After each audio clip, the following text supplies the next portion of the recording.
ಇಂದು ನಾನು ಕನ್ನಡ ಸಾಹಿತ್ಯದ ಮಹಾನ್ ವಚನಕಾರ್ತಿ ಹಾಗೂ ಭಕ್ತಿಯ ಪ್ರತಿರೂಪವಾದ ಅಕ್ಕಮಹಾದೇವಿಯ ಕುರಿತು ಮಾತನಾಡುತ್ತೇನೆ. ಅಕ್ಕಮಹಾದೇವಿಯವರು 12ನೇ ಶತಮಾನದಲ್ಲಿ ಕರ್ನಾಟಕದಲ್ಲಿದ್ದ ಶಿವಮೊಗ್ಗ ಜಿಲ್ಲೆಯ ಉತ್ತಡಿ ಎಂಬ ಊರಿನಲ್ಲಿ ಜನಿಸಿದ್ದರು. ಅವರು ಶಿವನ ಪರಮ ಭಕ್ತರಾಗಿದ್ದರು. ಆರಾಧ್ಯ ದೈವವಾಗಿ ಚನ್ನಮಲ್ಲಿಕಾರ್ಜುನವನ್ನು ಪೂಜಿಸುತ್ತಿದ್ದರು. ಬಾಲ್ಯದಿಂದಲೇ ಅವರಿಗೆ ಭಕ್ತಿ, ಜ್ಞಾನ ಮತ್ತು ವೈರಾಗ್ಯದ ಗುಣಗಳು ಹೆಚ್ಚಾಗಿದ್ದವು. ಮಹಾದೇವರ ಸೌಂದರ್ಯ ಕಂಡು ಉತ್ತಡಿಯ ಜ್ಞಾನರಾಜ ಕೌಶಿಕ ಅಕ್ಕಮಹಾದೇವಿಯವರನ್ನು ಮದುವೆಯಾಗಲು ಬಯಸಿದ್ದರು. ಆದರೆ ಅಕ್ಕಮಹಾದೇವಿಯರು ರಾಜನನ್ನು ಮದುವೆಯಾಗಲು 3 ಷರತ್ತುಗಳನ್ನು ಇಟ್ಟಿದ್ದರು.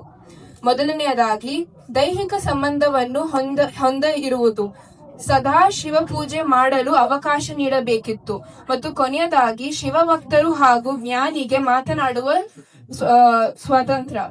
ರಾಜನು ತನ್ನ ಮಾತು ಮತ್ತು ಷರತ್ತುಗಳನ್ನು ಪಾಲಿಸದ ಕಾರಣ ಅಕ್ಕಮಹಾದೇವಿ ಅರಮನೆ ಜೀವನವನ್ನು ಬಿಟ್ಟು ಹೊರಟರು. ಅವರು ಯಾವುದೇ ಆಭರಣ ಅಥವಾ ಐಶ್ವರ್ಯವನ್ನು ತೆಗೆದುಕೊಂಡು ಹೋಗಿರಲಿಲ್ಲ. ಪ್ರಕಾರ ಅವರು ಬಟ್ಟೆಗಳನ್ನು ತ್ಯಜಿಸಿರಲಿಲ್ಲ. ಶಿವನ ಕೃಪೆಯಿಂದ ಅವರ ಉದ್ದವಾದ ಕೂದಲು ಅವರ ದೇಹವನ್ನು ಮುಚ್ಚಿತು ಎಂದು ಹೇಳಲಾಗುತ್ತದೆ. ಅವರು ಅವರ ಅರಮನೆ ಬಿಟ್ಟು ಕಲ್ಯಾಣದಲ್ಲಿ ಅನುಭವ ಮಂಟಪದಲ್ಲಿ ಹೋದರು.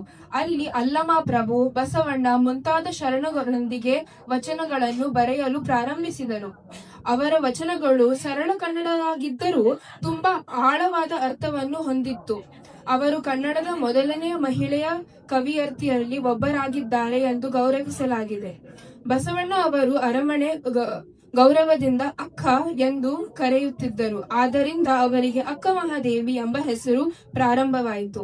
ಅಕ್ಕಮಹಾದೇವಿಯವರು ವಚನಗಳಲ್ಲಿ ಭಕ್ತಿ, ಆತ್ಮಜ್ಞಾನ ಮತ್ತು ಸತ್ಯದ ಮಹತ್ವ ಕಾಣಬಹುದು. ಅವರ ಮಹಿಳೆಯರು ಸ್ವಾತಂತ್ರ್ಯ ಮತ್ತು ಆತ್ಮಗೌರವ ಸಂಕೇತವಾಗಿದ್ದರು. ಅವರ ಜೀವನದಿಂದ ನಾವು ಹಲವು ಪಾಠಗಳನ್ನು ಕಲಿಯಬಹುದು. ಮೊದಲನೆಯದಾಗಿ, ನಾವು ನಮ್ಮ ನಂಬಿಕೆಯನ್ನು ಬಿಡಬಾರದು. ಎರಡನೆಯದಾಗಿ, ಹಣ ಮತ್ತು ಐಶ್ವರ್ಯಕ್ಕಿಂತ ಮನಃಶಾಂತಿ ಮುಖ್ಯ. ಮೂರನೆಯದಾಗಿ, ಸತ್ಯಕ್ಕಾಗಿ ಧೈರ್ಯವಾಗಿ ನಿಲ್ಲಬೇಕು. ಕೊನೆಗೆ ಅಕ್ಕಮಹಾದೇವಿಯವರು ಒಂದು ವಚನದ ಸಾಲನ್ನು ನಾನು ಹೇಳುತ್ತೇನೆ. ದೇಹವನ್ನು ಹೊತ್ತರೂ ಮನವು ನಿನ್ನಲ್ಲಿರಲಿ ಚನ್ನಮಲ್ಲಿಕಾರ್ಜುನ. ಇದರ ಅರ್ಥ, ನಾವು ಲೋಕದಲ್ಲಿ ಬದುಕಿದ್ದರೂ ನಮ್ಮ ಮನಸ್ಸು ಸತ್ಯ ಮತ್ತು ದೇವರ ಮಾರ್ಗದಲ್ಲಿರಬೇಕು ಎಂಬ ಸಂದೇಶವನ್ನು ಅಕ್ಕಮಹಾದೇವಿಯವರು ಕೊಡುತ್ತಾರೆ. 12ನೇ ಶತಮಾನದಲ್ಲಿದ್ದರೂ ಅಕ್ಕಮಹಾದೇವಿಯವರ ಮಹಿಳೆಯರ ಸ್ವಾತಂತ್ರ್ಯ ಆಗಲಿ ಅಥವಾ ಮಹಿಳೆಯರ ಸಬಲೀಕರಣ ಬಗ್ಗೆ ಎಷ್ಟು ಆಳವಾದ ಚಿಂತನೆಗಳನ್ನು ಹೊಂದಿದ್ದರು. ಆದ್ದರಿಂದ ನಾವು ಎಲ್ಲ ಮಹಿಳೆಯರು ಧೈರ್ಯದಿಂದ ಮುಂದೆ ಬಂದು ಅವರು ತೋರಿಸಿದ ಮಾರ್ಗದಲ್ಲಿ ನಡೆದುಕೊಳ್ಳೋಣ ಎಂದು ವಿನಂತಿಸುತ್ತೇನೆ. ಧನ್ಯವಾದಗಳು.